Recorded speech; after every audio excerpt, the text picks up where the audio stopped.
और अपना स्टेचू के एक साथ जोड़ती है तो ये महामूर्खता के बात है। समाजवादी पार्टी के अध्यक्ष अखिलेश यादव ने कन्नौज में भाजपा सरकार पर निशाना साधते हुए कहा, डीजल की महंगाई हो गई, पेट्रोल महंगा हो गया, गैस सिलेंडर महंगा हो गया, पढ़ाई महंगी हो गई है, इसलिए 15 लाख की उम्मीद छोड़ दें, जो कुछ बचा है उसे ही बचा सके तो बेहतर है। डीजल की महंगाई हुई, पेट्रोल की महंगाई हुई, रसोई गैस की महंगाई हुई, पढ़ाई महंगाई हो गई, एडमिशन महंगा हो गया, इसलिए 15 लाख की उम्मीद छोड़ दीजिए, जो कुछ बचा है वही बचा लीजिए, वही बड़ी बात है। यूपी में कांग्रेस अपने प्रचार कार्यक्रम की शुरुआत 8 अप्रैल से शामली रैली से शुरू करेगी। शामली में कांग्रेस की रैली में राहुल गांधी के साथ बहन प्रियंका गांधी प्रचार अभियान में भाग लेंगे।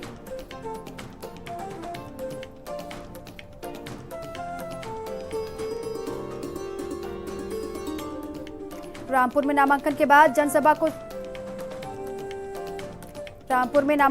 जनसभा को संबोधित करते हुए रो पड़ी भाजपा सांसद प्रत्याशी जया प्रदा। कहा, जब मैं सपा से सांसद थी तो मुझे जनता से मिलने नहीं दिया जाता था, रामपुर की जगह मुरादाबाद में रोका जाता था। यूपी में कांग्रेस अपने प्रचार कार्यक्रम की शुरुआत 8 अप्रैल से शामली रैली से शुरू करेगी। शामली में कांग्रेस की रैली में राहुल गांधी के साथ बहन प्रियंका गांधी प्रचार अभियान में भाग लेंगे। पीएम मोदी ने नेहरू गांधी परिवार पर हमला करते हुए कहा, एक परिवार ने 55 सालों तक देश में राज किया, मगर फिर भी वो ये दावा नहीं कर सकते हैं कि उन्होंने एक भी काम पूरा किया है। एक परिवार ने 55 साल तक राज किया देश पर, लेकिन फिर भी ये कोई दावा नहीं कर सकते हैं कि उन्होंने हिंदुस्तान के सारे काम पूरे कर दिए। पीएम मोदी ने अरुणाचल रैली में विपक्ष के काम पर निशाना साधते हुए कहा कि आजादी के 7 दशकों बाद अब जाके हम अरुणाचल के सभी गांवों तक बिजली पहुंचा पाए हैं। आजादी के 7 दशक बाद अरुणाचल के सभी गांवों तक बिजली पहुंचा पाए हैं। अरुणाचल रैली में जनता को संबोधित करते हुए पीएम मोदी ने कहा, इस बार का चुनाव वादों और इरादों के बीच हो रहा है। ये चुनाव संकल्प और साजिश के बीच का चुनाव है। इस बार का चुनाव वादों और इरादों के बीच का चुनाव है। ये चुनाव संकल्प और साजिश के बीच का चुनाव है। मेरठ में प्रबुद्ध सम्मेलन को संबोधित करते हुए सीएम योगी ने आय से अधिक संपत्ति के मामले पर सपा बसपा पर साधा निशाना। कहा, केंद्र में जब कांग्रेस सरकार रहती थी तो सपा बसपा उसे मजबूरी में समर्थन देती थी कि कहीं कांग्रेस उन पर आय से अधिक संपत्ति का मुकदमा ना कर दे। कांग्रेस नेतृत्व की यूपीए सरकार थी, समाजवादी पार्टी और बहुजन समाजवादी पार्टी, लेकिन इन दोनों को लगता था कि अगर समर्थन नहीं देंगे तो कहीं ऐसा न हो कि हम लोग आय से अधिक संपत्ति के मामले में जेल के अंदर सड़ते दिखाई देंगे। पीडीपी के अध्यक्ष और जम्मू कश्मीर की पूर्व सीएम महबूबा मुफ्ती ने कांग्रेस के घोषणा पत्र में धारा 370 और सीआरपीसी 124A को लेकर पूछे गए सवाल के जवाब में कहा, जैसा हम सोचते हैं और जो हमारी मांग है, कांग्रेस ने घोषणा पत्र में उन्हीं बातों को शामिल किया है। पीडीपी का जो एजेंडा है, जो एजेंडा ऑफ अलायंस में भी हमने रखा था, जिसमें हमने कहा था 370 में स्टेटस को होना चाहिए, कांग्रेस भी वही कहती है। हमने कहा बातचीत होनी चाहिए, कांग्रेस भी वही कहती है। हमने कहा एस्मा को रिवोक होना चाहिए, आज कांग्रेस भी वही बात कहती है। कांग्रेस के 2019 लोकसभा चुनाव के लिए जारी किए गए घोषणा पत्र का मजाक उड़ाते हुए केंद्रीय मंत्री उमा भारती ने कहा, कांग्रेस के घोषणा पत्र में जो वादे किए गए हैं उनका कोई मतलब नहीं निकलता, क्योंकि उनको पता है कि वो सत्ता में नहीं आ रहे हैं। कांग्रेस के घोषणा पत्र में जो भी है उसमें एक बात ध्यान रखिए, उन्हें पता है कि वो सत्ता में नहीं आ रहे हैं, इसलिए वो जो बोल रहे हैं उसकी कोई विश्वसनीयता नहीं है, उसकी कोई लॉजिक नहीं है उनके घोषणा पत्र की। लखनऊ में सपा नेता रविदास मेहरोत्रा ने पीएम मोदी पर टिप्पणी करते हुए कहा, पीएम मोदी प्रधानमंत्री आवास से सीधे जेल जाएंगे क्योंकि राफेल के डील में पीएम ने घोटाला किया है। देश के वर्तमान प्रधानमंत्री नरेंद्र मोदी सीधे प्रधानमंत्री आवास से जेल जाएंगे और स्पष्ट रूप से राफेल की खरीदारी में लंबा घोटाला करने का काम किया गया है।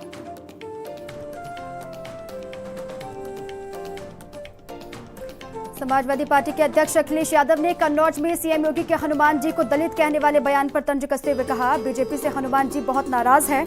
इसी चुनाव में उत्तर प्रदेश के मुख्यमंत्री से हिसाब किताब करने जा रहे हैं भगवान हनुमान। हनुमान जी बहुत नाराज हैं। इसी चुनाव में इस उत्तर प्रदेश के मुख्यमंत्री जी से हिसाब किताब करने जा रहे हैं भगवान हनुमान जी।